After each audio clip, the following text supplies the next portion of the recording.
दोस्तों, ईरान और इजराइल एक समय में अच्छे दोस्त हुआ करते थे, लेकिन अब एक दूसरे के कट्टर दुश्मन बन गया है। तो दोस्तों, ये कैसे हुआ? तो दोस्तों, इसके बारे में इस वीडियो में हम जानने वाले हैं, तो इस वीडियो को अंत तक देखिए।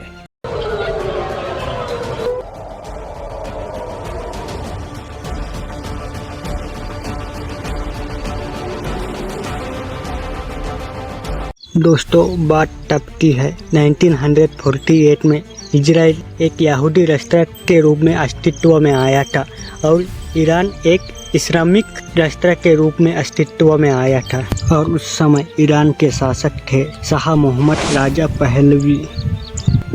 और उस समय ईरान और इजराइल एक दूसरे के अच्छे दोस्त थे, एक दूसरे को मदद करते थे। ईरान इजराइल को तेल देता था और इसके बदले में इजराइल ईरान को एक प्राइवेसी तरीके से सैन्य प्रोटेक्शन देता था। तो दोस्तों, यहाँ दोनों देश एक दूसरे की अच्छे मदद करते थे, एक दूसरे के अच्छे दोस्त थे। तो बाद में एक दूसरे के खून के प्यासे क्यों बने?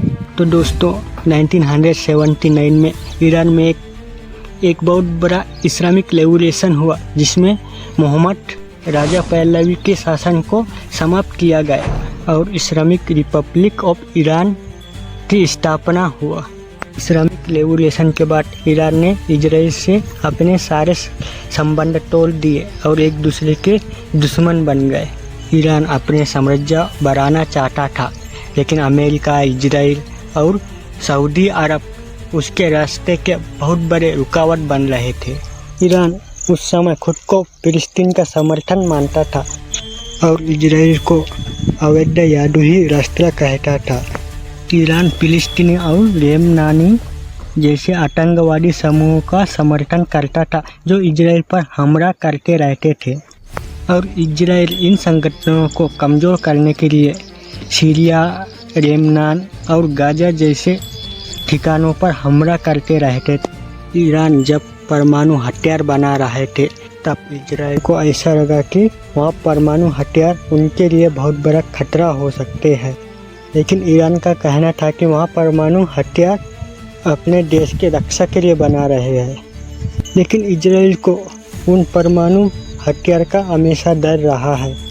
तो दोस्तों, ईरान और इजराइल का हिस्ट्री अब जान गए होंगे कि एक दोस्त राष्ट्र किस तरह दुश्मनी राष्ट्र में बदल गए।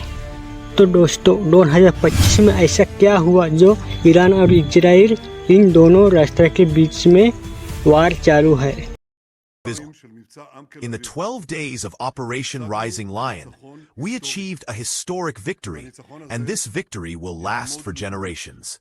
दोस्तों, जैसे कि भारत में पहलगाम अटैक के बाद ऑपरेशन सिंदूर नाम से एक ऑपरेशन शुरू किया था, जिसमें पाकिस्तान के कई ठिकानों पर हमला किया था, उसी तरह इजराइल ने 13 जून 2025 में ऑपरेशन राइजिंग लायन नाम से एक ऑपरेशन शुरू किया, जिसमें ईरान के परमाणु और सैन्य ठिकानों पर हमला किया। इस ऑपरेशन में 200 लड़ाकू विमानों से ईरान पर हमला किया था।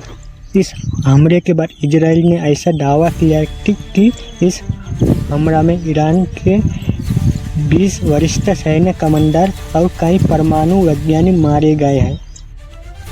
तो दोस्तों, ईरान ने जवाबी हमला करके एक ऑपरेशन रखा और उस ऑपरेशन का नाम रखा ऑपरेशन 2 प्रीमिक्स 3।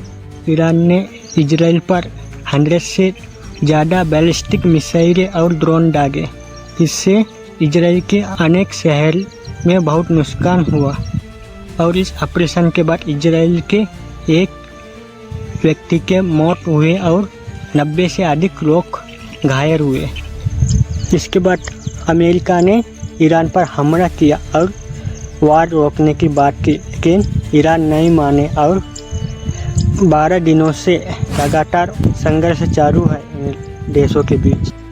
तो दोस्तों, इस वीडियो में आप समझ ही गए होंगे कि इजराइल का सिर्फ एक ही मकसद है, ईरान के परमाणु को उद्ध्वस्त करना, क्योंकि इजराइल को हमेशा डर रहा है कि ईरान उनके ऊपर परमाणु से हमला ना करे। तो दोस्तों, वीडियो कैसा लगा। अगर वीडियो पसंद आए तो वीडियो को लाइक और मेरे यूट्यूब चैनल को सब्सक्राइब करें।